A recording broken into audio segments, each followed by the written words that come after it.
अगर आप भी चाहते हो कि आपका कोई भी कस्टमर आपकी बुटीक छोड़कर किसी और बुटीक पर कपड़े सिलवाने ना जाए। दूसरी बात, अगर आप भी अपने कस्टमर के कपड़े टाइम पर नहीं बना पा रहे हो और आपका कस्टमर चक्कर लगा लगा कर धीरे धीरे करके आपकी बुटीक छोड़ता चला जा रहा है और आपके कस्टमर बहुत ज़्यादा कम हो गए हैं। और तीसरी बात, अगर आप महिला हैं या जेंट्स हैं और आपने बुटीक खोली हुई है और आपने कोई मास्टर या कारीगर रखे हुए हैं, जो मास्टर या कारीगर आपने रखे हुए हैं वो अच्छी तरीके से काम नहीं कर रहे हैं, किसी ना किसी बात को लेकर गुस्सा रहते हैं, तो समझ लेना आपकी बुटीक कभी भी ग्रो नहीं कर सकती। आपको अपनी बुटीक को मैनेज करने की वो टेक्निक सीखनी पड़ेगी, जिसकी वजह से आपकी बुटीक बहुत ऊंचाइयों तक जा सकती है। अगर आपने वो तरीके नहीं सीखे तो आपकी बुटीक धीरे धीरे करके बंद हो जाएगी। अगर कोई कारीगर या मास्टर इस वीडियो को देख रहा है तो ये वीडियो उस मैडम को ज़रूर शेयर करना जिसके यहाँ आप काम करते हो, ताकि वो मैडम इस वीडियो को देखकर अपनी बुटीक को मैनेज करना सीख जाए। क्योंकि मैं जो भी बातें बताता हूँ अपनी बुटीक पर एक्सपीरियंस की हुई बताता हूँ। बुटीक को कैसे मैनेज किया जाता है आज इस वीडियो में बताऊंगा, लेकिन आपको मेरी ये थोड़ी सी बकवास ज़रूर सुननी होगी, क्योंकि बकवास समझकर लोग वीडियो को स्किप करके आगे पहुंच जाते हैं और पीछे वाली जो बातें हैं वो ऐसे ही रह जाती हैं और उस वीडियो का कोई भी निष्कर्ष नहीं निकल पाता है। तो बुटीक को ग्रो करने के लिए सबसे महत्वपूर्ण चीज़ें जो होती हैं, जो हेल्पफुल मानी जाती है, वो होती है ये बिल बुक। लगभग हर बुटीक वाला इनको छपवा कर रखता है, लेकिन इनको छपवा लेने मात्र से बुटीक कभी भी ग्रो नहीं कर सकती। बुटीक की ग्रोथ इस बात पर डिपेंड करती है कि आपने इनके अंदर छपवाया क्या है। अगर आपने बिल की डिटेल्स और मेजरमेंट की डिटेल अच्छी तरीके से नहीं छपवाई होगी तो आपके कस्टमर बार बार चक्कर लगाते हैं, उनका कपड़ा टाइम पे इसी वजह से नहीं बन पाता है क्योंकि आपने इनके अंदर अच्छी तरीके से चीज़ों को मेंशन नहीं कराया है।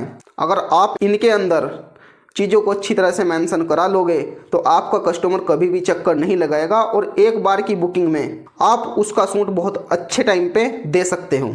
तो इन बिल बुक का क्या क्या साइज होना चाहिए वो इस वीडियो में बताऊंगा, इनके अंदर क्या क्या छपवाना चाहिए वो भी बताऊंगा। और एक सबसे इम्पोर्टेंट बात जो मैं आपको बताना चाहूँगा, आपको मेजरमेंट बुक और बिल बुक अलग अलग छपवानी चाहिए, ना कि एक में ही अटैच करके छपवा लें। लगभग सभी बुटीक वाले एक के अंदर ही अटैच करके छपवा लेते हैं, जिस वजह से उनके कस्टमर बार बार चक्कर लगाते रहते हैं, धीरे धीरे कम हो जाते हैं। तो वीडियो लास्ट तक जरूर देखना और वीडियो अच्छा लगे तो वीडियो को लाइक और चैनल को सब्सक्राइब जरूर करना। तो वीडियो करता हूँ स्टार्ट। हम फटाफट अब देख लेते हैं इन बिल बुक और मेजरमेंट बुक के अंदर हमें क्या क्या छपवाना चाहिए और इनका क्या क्या साइज रखना चाहिए। उसके बाद में बताऊंगा आपको कस्टमर को कैसे अटेंड किया जाता है। तो सबसे पहले हम इस मेजरमेंट बुक के बारे में देखते हैं, इसके अंदर हमें क्या क्या छपवाना चाहिए। इसको मैं अभी कर देता हूँ एक साइड। तो गाइज़ मैं आपको बता दूं, मैंने इसमें कुछ चीज़ें हाइड की हुई हैं। यहाँ पे मेरा बुटीक का एड्रेस था जो मैंने मार्कर से हाइड किया हुआ है, यहाँ पे मेरा मोबाइल नंबर था जो मैंने हाइड किया हुआ है। समय आने पर मैं आपको इन चीज़ों के बारे में भी बता दूंगा। गाइज आज की वीडियो में अकेला ही शूट कर रहा हूं, तो हो सकता है आपको जूम करके ना दिखा पाऊं क्योंकि आज मेरे पास कोई मोबाइल पकड़ने के लिए बंदा नहीं है। तो ये जो लिखावट आप देख रहे हो, अगर ये आपको थोड़ी सी दूर से नज़र आए या ब्लर नज़र आए तो चिंता मत करना, मैं साथ साथ में बोलकर भी बताता रहूँगा। आपने थोड़ा सा बड़ा करके अपनी बुटीक का नाम लिखवाना है, जैसे मैंने लिखवाया है गोदयाल फैशन स्टूडियो। यहाँ पे मोबाइल नंबर लिखवा लेना है। उसके बाद नीचे आपकी बुटीक पर जो ज़्यादातर बनती है चीज़ें उसके बारे में मेंशन करा लेना है। जैसे मैंने कराया है ladies designer suits, western dresses and all type sari stitching. और यहाँ पे मैंने अपने चैनल का लोगो भी लगाया हुआ है। अगर आपका कोई यूट्यूब चैनल नहीं है तो आप यहाँ पे कोई लोगो लगवा सकते हैं या किसी लेडीज का इमेज यहाँ पे लगवा सकते हैं। उसके बाद आपने ये चीज़ें लिखवानी है, बुकिंग डेट, डिलीवरी डेट। और एक बात और बता दूं, जब आप बिल बुक छपवाते हो तो कभी कभी ऐसा हो जाता है कि बिल बुक छापने वाले कुछ ना कुछ मिस्टेक ज़रूर कर देते हैं, तो आपने बड़ी ध्यान से बिल बुक को छपवाना होता है। मैंने उसको कहा था ये जो रेड कलर के सीरियल नंबर होते हैं वो यहाँ पे छापने हैं, लेकिन उसने गलती से यहाँ पे छाप दिए। और दूसरी मिस्टेक उन्होंने ये की, जैसे डिलीवरी डेट यहाँ पे लिखा है, उन्होंने एक बार डिलीवरी डेट और नीचे लिख दिया। ये भी उसने बहुत बड़ी मिस्टेक कर दी। तो आपने ये चीज़ें ध्यान रखनी है। पहले बिल बुक छापने वाले से ये बोलना है कि आप हमें एक डेमो प्रिंट निकाल कर दें। जब आप डेमो प्रिंट को चेक करें अच्छी तरह से, उसके बाद ही बिल बुक छपवाएं। तो आते हैं हम वापस अपने टॉपिक पर। उसके बाद यहाँ पे आपने नाम लिखवा लेना है, और यहाँ पे जो है फ़ोन नंबर, जो कस्टमर का फ़ोन नंबर होता है। कभी कभी हमें कुछ कस्टमर को बताना भी पड़ जाता है और उससे पूछना भी पड़ जाता है। उसके लिए यहाँ पे मेजरमेंट लिखवा लेना है। और उसके बाद जो है गाइज, यहाँ पे देखिए, आप फटाफट आप इसको देख लीजिए, वीडियो नहीं तो ज़्यादा लंबा हो जाएगा। जैसे लेंथ हो गई, चेस्ट, वेस्ट, हिप, ये आगे का गला है, बैक BN ये पीछे का गला है, back neck, shoulder, front cross, BP, WP, HP। कुछ कुछ चीज़ें मैं आपको साथ साथ बताता रहूँगा, नहीं तो आपकी समझ में नहीं आएगी। जैसे BP हो गया तो ये हो गया breast point, WP waste point, HP ये हो गया हिप पॉइंट, जहाँ से चाक ओपन होना शुरू हो जाते हैं। उसके बाद आती है बात बाजू की। कभी कभी कस्टमर 2 बाजू का नाप दे जाता है कि हमें सर्दियों में जो है लंबी बाजू चाहिए और गर्मियों में छोटी बाजू चाहिए। तो आप दोनों बाजू का नाप लिख लो। पहली बाजू का नाप आपने यहाँ पे लिख लेना है, उसकी लंबाई मोहरी यहाँ पे लिख लेनी है, और आर्म होल जो है आपने यहाँ पे लिख लेना है। अगर दूसरी बाजू का नाप आप ले रहे हो तो यहाँ पे उसकी लंबाई लिख लो, मोहरी यहाँ पे लिख लो, आर्म होल सेम वही रहेगा। उसके बाद बात आती है बॉटम की। बॉटम में देखो, मैं इसको पूरा हटा देता हूँ। बॉटम में पैंट या प्लाजो जो भी है, उसकी लंबाई यहाँ पे लिख लो, उसकी थाई यहाँ पे लिख लो, मोहरी यहाँ पे लिख लो, कमर यहाँ पे लिख लो, और हिप राउंड यहाँ पे लिख लो। हिप राउंड क्या होता है अगर आपको देखना है तो आप मेरी मेजरमेंट वाली वीडियो देख सकते हो। वैसे मैं आपको बता दूं, हिप राउंड जो है बनी हुई पैंट का जब हम नाप लेते हैं तब हिप राउंड नापा जाता है। अगर हम बॉडी से नाप ले रहे हैं तो हिप राउंड की ज़रूरत नहीं पड़ती। अगर कोई पैंट प्लाजो ना बनवा रहा हो और हमसे कह रहा हो कि आप हमारी सलवार बना दीजिए, या अफगानी सलवार या जाफा, गरारा, शरारा कुछ भी बनवा सकता है वो, तो उसका मेजरमेंट आपने लिख देना है यहाँ पे एक्स्ट्रा की जगह पे। तो इतनी बात क्लियर हो गई। अच्छा, इसका एक बार मैं आपको साइज भी बता देता हूँ। जैसे ये बाहर से तो है हमारी 9.25 इंच की लंबाई, 7 इंच की चौड़ाई, और अंदर से जब हम इसको नापते हैं तो यहाँ से अंदर से जब हम इसको नापेंगे तो 7.25 इंच की जो है ये ऐसे पूरी लंबाई है, और जितने हिस्से में मेजरमेंट लिखा हुआ है वो 4 इंच के करीब इसकी लंबाई है, और जो ऊपर चीज़ें मैंने मेंशन कराई हुई है उसकी लगभग 2.25 इंच की चौड़ाई है। उसके बाद अब मैं आपको बताता हूँ बिल बुक के बारे में।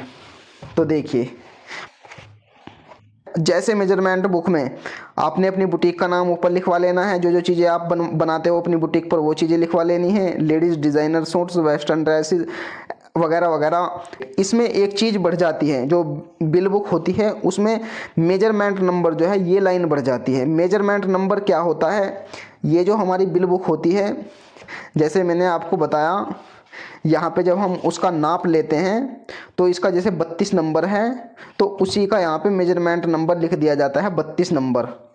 तो ये ऐसे काम करता है। पूरा डिटेल में बताऊंगा कैसे कैसे हमें मेजरमेंट लेना होता है, कस्टमर कैसे हमारे पास आता है, उसको कैसे हैंडल किया जाता है। वीडियो को पूरा ज़रूर देखना, स्किप मत करना। उसके बाद यहाँ पे जो भी कस्टमर सूट देकर गया है वो उस सूट में क्या क्या कराना चाहता है वो यहाँ पे आपने लिखना है, और उसका क्या प्राइस बनता है वो यहाँ पे लिखना है। ये प्रैक्टिकली अभी समझाऊंगा इसी वीडियो में। उसके बाद आप फटाफट ये देख लीजिए, नीचे मैंने कुछ पॉइंट्स लिखे हैं, इनको समझना बहुत ज़रूरी है। पहले पॉइंट में लिखा है बिना पर्ची के कपड़ा नहीं मिलेगा, क्योंकि जब कस्टमर पर्ची लेकर नहीं आएगा तो हमें उसके कपड़े ढूंढने में थोड़ी सी प्रॉब्लम हो सकती है। दूसरे पॉइंट में मैंने लिखवाया कपड़ों में कोई भी प्रॉब्लम हो 1 सप्ताह के अंदर ठीक करवा लें, बाद में चार्ज देना होगा। कभी कभी कस्टमर सूट लेकर चला जाता है और 2-2, 4-4 महीने बाद आता है कि मैंने तो पहना ही नहीं है, आप मेरा ये सूट जो है ठीक कर दो, ये तो लूज है, ये तो टाइट है, इसकी लंबाई कम है, इसकी इसकी ज़्यादा है। तो ये चीज़ें आपको लिखवा लेनी बहुत ज़रूरी है, नहीं तो कस्टमर बहुत ज़्यादा परेशान करता है। उसके बाद कि बिजली न होने व लेबर की अनुपस्थिति में कपड़ों की डिलीवरी में 1 या 2 दिन की देरी हो सकती है।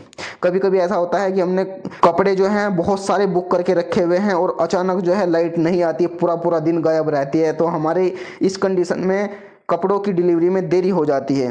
और कभी कभी ऐसा भी हो जाता है कि हमारे कारीगर बीमार हो जाते हैं या अचानक छुट्टी मार लेते हैं, तो उस कंडीशन में भी जो है कपड़ों की डिलीवरी में देरी हो जाती है। तो इन चीज़ों को भी आप लिखवा देंगे तो कस्टमर आपके साथ आकर लड़ेंगे नहीं। चौथी जो चीज़ है वो ये है कि 2 महीने बाद कपड़ों की कोई जिम्मेदारी नहीं होगी। कभी कभी कस्टमर जो है 6-6 महीने बाद, 8-8 महीने बाद कपड़े लेने आता है और हम जो है उनके कपड़ों की देखभाल में ही लगे रहते हैं। तो ये चीज़ें लिखवा लो ताकि कस्टमर को ये पता रहे कि 2 महीने से पहले ही हमें कपड़े वहाँ से लाने पड़ेंगे। इससे हमें भी तो नुकसान होता है। अगर हम बुटीक चला रहे हैं तो अगर 6-6 महीने तक कोई कपड़े लेकर नहीं जाएगा तो हम अपने कारीगरों को पेमेंट कैसे करेंगे। उसके बाद जो है यहाँ पे आपने जिस दिन आप छुट्टी रखना चाहते हो अपनी बुटीक की, वो दिन आपने यहाँ पे लिखवा लेना है। जैसे मैं संडे की छुट्टी रखता हूँ तो मैंने लिखवाया है संडे ऑफ। ऐसे ही आप अपनी मर्जी से जो जिस दिन भी छुट्टी रखना चाहते हो अपनी बुटीक की, उस हिसाब से आप यहाँ पे ऑफ लिखवा दीजिए। इसका साइज क्या होता है वो आपको बता देता हूँ। ऊपर से इसका साइज रखा है 1.5 इंच और यहाँ से जो आइटम है ये 4.25 इंच के एरिए में जो चीज़ें वो कस्टमर बताएगा, गला कैसा बनना है, क्या लैस लगनी है, वो चीज़ें यहाँ पे लिख लेनी है। और ये जो है ये 1 इंच के अंदर पॉइंट्स हमने बनाए हुए हैं। और बाहर से इसकी क्या लंबाई चौड़ाई है, बाहर से इसकी ये 8.5 इंच की लंबाई है, ऐसे इसकी 5 इंच की चौड़ाई है। तो इन चीज़ों के बारे में मैंने आपको बता दिया डिटेल से। अब मैं आपको बताता हूँ, जब कस्टमर आपके पास आता है कपड़े लेकर तो आपको कस्टमर के साथ कैसे व्यवहार करना है और कैसे उसको हैंडल करना है। तो गाइज मान लीजिए आपके पास कोई कस्टमर सूट लेकर आता है, तो आपको सबसे पहले क्या काम करना है।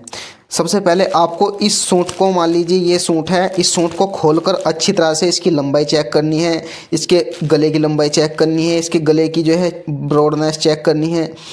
मैं अभी इसको खोलकर नहीं दिखाऊंगा क्योंकि वीडियो बहुत लंबा हो जाएगा, इसलिए मैं आपको समझा देता हूं। पहले आप सूट को खोलकर अच्छी तरह से चेक कर लें, इसमें कोई कट वट तो नहीं लगा है। बाद में ऐसा हो जाता है आप खोलकर नहीं देखते और बाद में कस्टमर बोलता है कि मेरे तो सूट में कट आप नहीं लगा दिया। तो सूट को अच्छी तरह से चेक कर लें, कस्टमर को बताएं कि इसमें लाइनिंग लगेगी या नहीं लगेगी। अच्छी तरह से कस्टमर को सेटिस्फाई करें इस बारे में।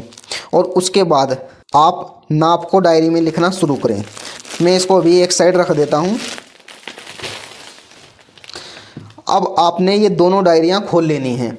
मान लीजिए ये जो कस्टमर है ये विशाखा नाम का कोई कस्टमर है, तो आपने सबसे पहले नाम लिख लेना है यहाँ पे विशाखा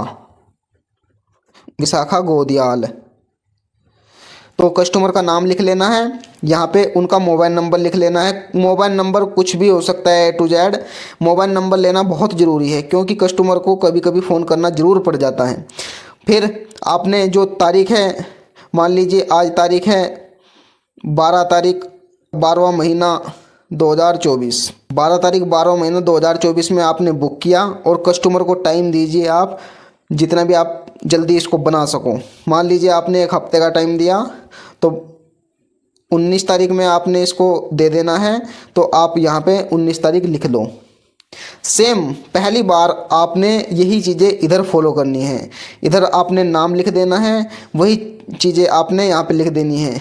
तो देखिए मैंने इधर भी सेम डिलीवरी डेट और बुकिंग डेट सेम इधर लिख ली है। इधर विशाखा गोदियाल नाम लिख लिया है, यहाँ पे मोबाइल नंबर लिख लिया है। मान लीजिए मोबाइल नंबर इधर भी लिखना ज़रूरी है, इधर भी लिखना ज़रूरी है। डिलीवरी डेट इधर भी लिखना ज़रूरी है, इधर भी। पहली बार, हर बार जो है ऐसे नहीं करना। हर बार कैसे करना है वो भी मैं बताऊँगा, लेकिन फ़र्स्ट टाइम में आपको मेजरमेंट बुक में भी डिलीवरी डेट और बुकिंग डेट लिखना बहुत ज़रूरी है। इससे ये पता चलता है कि कस्टमर जब नाप देने आया था तो वो कौन सा समय था, कौन सी तारीख थी। उसके बाद तो 6 महीने में 4 सूट देने आ जाए कस्टमर। बस आपको इस वाली जो डायरी है इसका यूज करते रहना है, इसकी ज़रूरत फिर कम पड़ेगी।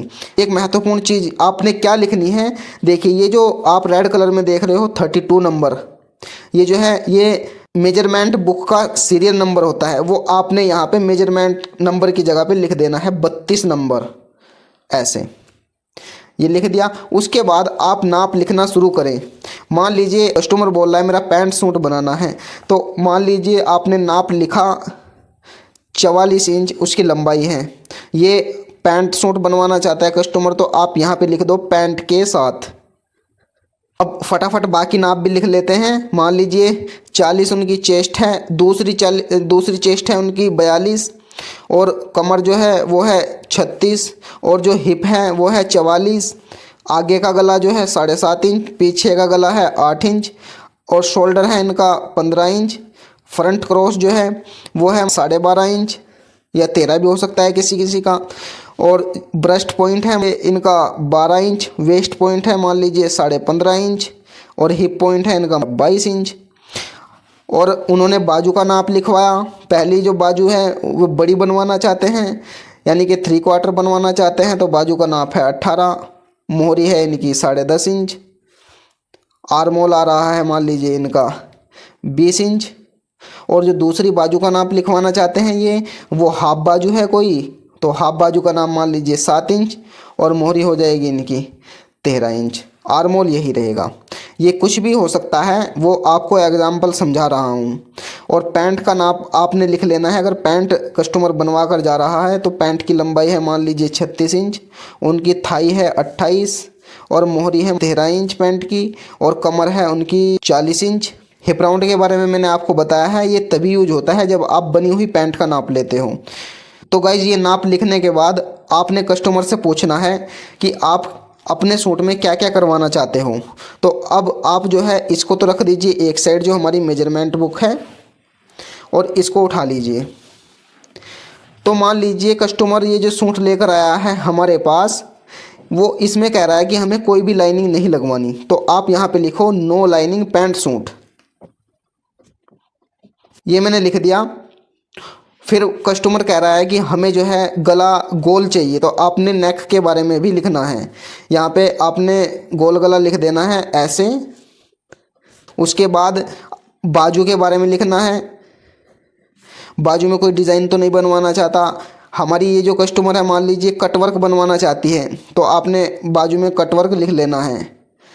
कटवर्क कौन से 2 तरह के कटवर्क बनते हैं हमारी बुटीक पर, गोल वाले और नोक वाले। तो आपने यहाँ पे ड्रॉ कर देना है थोड़ा सा ऐसे, और लिख भी देना है कि गोल वाले कटवर्क बनवाना चाहता है कस्टमर।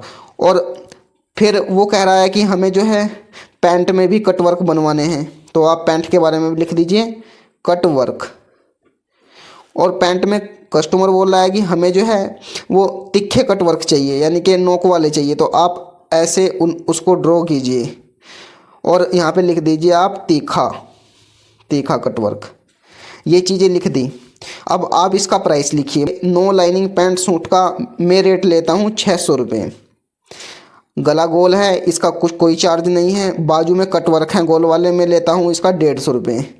यहाँ पे ऐसे कर लेना है आपने 150। पैंट में कटवर्क है, इसका भी 150। तो ऐसे जो है आपने यहाँ पे इनको जोड़ लेना है। 600 और 150, 300, तो 900 रुपये हो गए। तो आपने यहाँ पे ऐसे लाइन खींचनी है और यहाँ पे लिख देना है 900। ये इसके प्राइस हो गए गाइज। तो इससे फ़ायदा क्या होगा, जब आप ये चीज़ें इस पर लिख दोगे तो कस्टमर कभी भी मुकरेगा नहीं तो हमारे साथ जो मेरा एक्सपीरियंस है वो ऐसा है कि पहले क्या होता था कि कस्टमर बोल के जाता था गोल गला, और बाद में आके बोलने लगता था कि मैं तो गोल गले पहनती नहीं हूँ, आपने मेरा ये गोल गला क्यों बना दिया। तो मान लीजिए बाजू में डिज़ाइन बोल के गई है कोई कटवर्क वाला, बाद में कहने लगी, कभी कभी कस्टमर पैसे बचाने के चक्कर में भी झूठ बोल जाता है, बाद में कहने लगी मैं तो कटवर्क बोल के ही नहीं गई थी, आप तो पैसे बढ़ाने के चक्कर में कुछ भी बना देते हैं। तो मतलब इस चीज़ से बचने के लिए ये मैंने बिल बुक अलग से छपवाई है, इससे आपको बिल्कुल भी दिक्कत नहीं आने वाली। तो फिर आपने क्या करना है, ये जो है पाड़ कर ऐसे कस्टमर को दे देना है। जब कस्टमर को आप इसको दे दोगे तो आपके पास यहाँ पे एक कॉपी बच जाएगी सेम। ऐसे ही ये कॉपी आपके पास रहेगी और ये कस्टमर के पास रहेगी।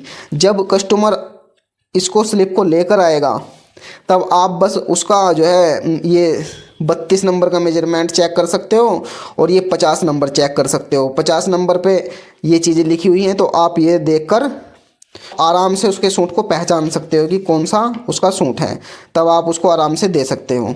तो ये चीज़ें क्लियर हो गई। तो गाइज़ अब मान लीजिए 2 दिन गुजर चुके हैं और कस्टमर 2 दिन बाद, वही कस्टमर जो पहले सूट देकर गया था ये वाला, यही कस्टमर एक दूसरा सूट और लेकर आ गया है ये वाला, और कह रहा है मास्टर जी उसी नाप से बना देना और इसका जो है गला या कुछ चेंजेस करने हैं वो आप लिख लीजिए। तो आप क्या करोगे ज़रा गौर से सुनिए। तो मैं इनको रख देता हूँ एक साइड। आपने इसको भी ऐसे ही नाप के देखना है, कुछ कमी तो नहीं है, लंबाई उम्बाई पूरी है कि नहीं है। तो इनको एक साइड रख देता हूँ। अब आपने जो है इन दोनों बुकों को फिर से खोल लेना है। मान लीजिए इस सूट में वो कह रहा है कस्टमर कि हमें जो है फुल लाइनिंग लगवानी है और मैं इस सूट को इस बार सलवार सूट बनवाना चाहती हूँ। तो आपने यहाँ पे लिखना है फुल लाइनिंग सलवार सूट। ये मैंने लिख दिया फुल लाइनिंग सलवार सूट। अब मान लीजिए गले के बारे में, वो गला कह रही है इस बार हमें चाहिए 5 शेप गला। तो आपने 5 शेप गला लिख देना है ऐसे। बाजू में कोई डिज़ाइन बनवाना चाहती हैं, बाजू पे लिख देना है मान लीजिए लेस मोती वाली। थोड़ा सा यहाँ पे आप उसका सैंपल लगा दीजिए लेस का। फिर वो कह रही है कि हमें जो है फुल पाइपिंग लगवानी है इसमें, तो आपने लिख देना है पाइपिंग फुल का मतलब है गले पे भी लगेगी, चाकों पे भी लगेगी, बाजू पे भी लगेगी। फिर पैंट के बारे में बता रही हैं, तो पैंट के बारे में कुछ लिख लो, आप कोई भी डिज़ाइन लिख लो। मान लीजिए वो पिनटैक्स डलवाना चाहती हैं, तो आप यहाँ पे पिनटैक्स लिख लो। पिनटैक्स लिख लिए आपने, मोहरी पर पिनटैक्स बनेंगे। तो उसके बाद आपने इसके प्राइस लिख देने हैं। जैसे मैं लेता हूँ फुल लाइनिंग सलवार सूट के 1300 रुपये, तो आपने ऐसे लिख देना है। 5 शेप गले का कुछ नहीं है। बाजू पर मोती वाली लैस लगेगी, लैस भी हमारे पास से लगेगी, तो वो जो है महंगी आती है, इसलिए हम उसको 200 रुपये ले लेते हैं इसके। फुल पाइपिंग के हम ले लेते हैं 200 रुपये। पिन टैक्स डलेगी, पिन टैक्स में काफ़ी टाइम लग जाता है कारीगर को, तो उसके भी हम 200 रुपये लिख देते हैं। तो ऐसे हमने लिख लेने हैं सारे और इनको सबको जोड़ देना है। 2 4 6 6 3 9 और 1000, 1900 रुपये हो गए।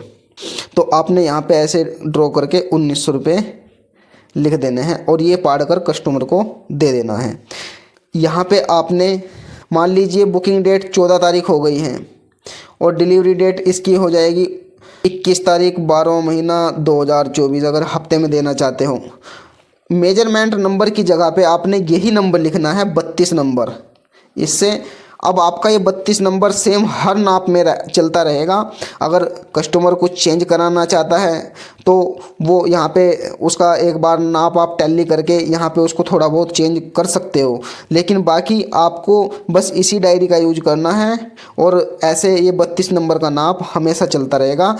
आप यहाँ पे इसका नाम लिख लो विशाखा और यहाँ पे आप मोबाइल नंबर लिख लो और कस्टमर को ये स्लिप दे दो। तो गाइज़ अगर आप कस्टमर को ऐसे पूरा प्रॉपर तरीके से हैंडल करोगे तो कस्टमर आपका बिल्कुल भी किसी और बुटीक पर नहीं जाएगा, क्योंकि उसको सारी चीज़ें क्लियर हो जाती हैं कि आप कितने पैसे इसमें लिख रहे हो। अगर वो कस्टमर आपसे कम ज़्यादा कराना चाहता है तो वो यहीं पे करा लेता है, बाद में आकर किचकिच नहीं करता है। तो ऐसे कस्टमर से आपकी बनी रहती है, बिगड़ती नहीं है। तो कस्टमर को अपने पास रखने का यही सबसे अच्छा तरीका है। कस्टमर के साथ जो है अच्छा स्वभाव रखें, तो कस्टमर जो है आपकी बुटीक से कभी भी नहीं जाएगा। उसका कपड़ा आप टाइम से दें। ऐसा नहीं है कि आप आलस की वजह से कस्टमर का कपड़ा लेट करते रहें, तो कस्टमर आपकी बुटीक पर टिकेगा ही क्यों। आप अच्छी तरीके से ईमानदारी से काम करते रहें। आपको एक चीज़ और बताता हूँ, आपकी बुटीक पर कारीगर क्यों नहीं टिकते हैं। अगर बार बार कारीगर आकर चले जाते हैं, आपकी बुटीक पर काम करने को तैयार नहीं है, तो आप ये समझ लीजिए आपकी बुटीक का सिस्टम बिल्कुल ख़राब हुआ पड़ा है, उसको सुधारने की बहुत ज़रूरत है। अगर आप कोई महिला हैं और आप अकेले ही किसी एक बंदे को या 2 बंदों को रख कर काम कर रहे हैं, तो आपको अपना आलस छोड़ना होगा और अच्छी तरीके से आपको सारे काम हैंडल करने पड़ेंगे। अगर आप बुटीक को चलाने में आलस करती हो या कोई भी जेंट्स हो, तो आप अपनी जगह किसी असिस्टेंट को रखें ताकि वो मास्टर या कारीगर को हर चीज़ प्रॉपर टाइम पर दें। जब सही समय पर कारीगर और मास्टर को सारी चीज़ें मिलेंगी तो बुटीक जो है बहुत अच्छी तरीके से मैनेज होकर चलेगी। अब कारीगर को रोकने का सबसे अच्छा तरीका क्या है? अगर आप कारीगर को जो मैं कहता हूँ ऐसे एक पर्ची बनाकर दोगे तो आपके कारीगर कभी भी गुस्सा नहीं करेंगे, अच्छी तरह से काम करेंगे, कभी भी आपकी बुटीक छोड़कर नहीं जाएंगे। उसके लिए आपने एक स्लिप ले लेनी है ऐसे और एक मेज़रमेंट लिखना है। देखिए मेज़रमेंट आप समझिए कैसे लिखना है। पहले तो आप नाम लिख दीजिए, विशाखा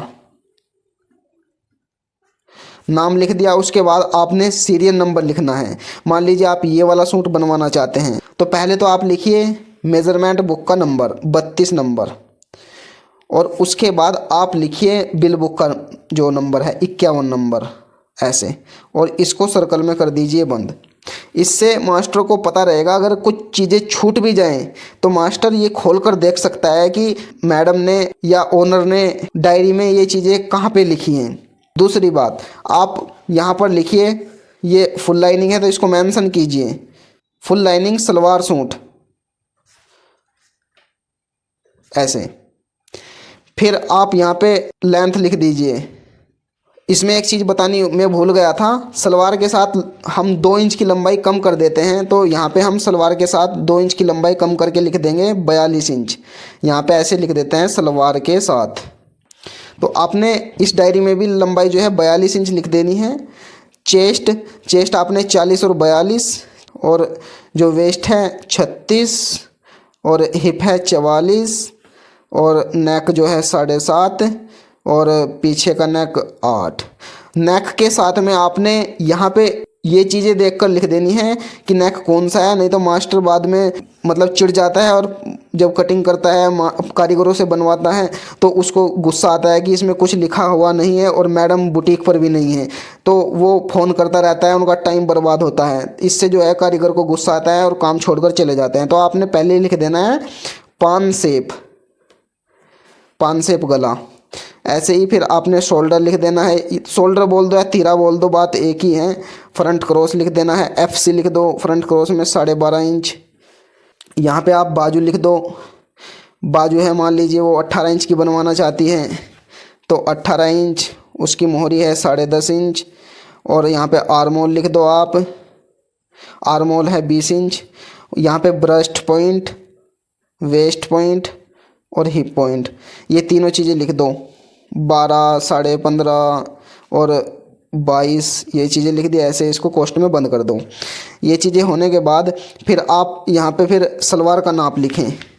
जैसे मान लीजिए सलवार के साथ लंबाई तो हमने लिख दी थी, सलवार का नाप मान लीजिए 37 इंच की सलवार है और मोहरी है उनकी, यहाँ पे हम लिख देते हैं सलवार।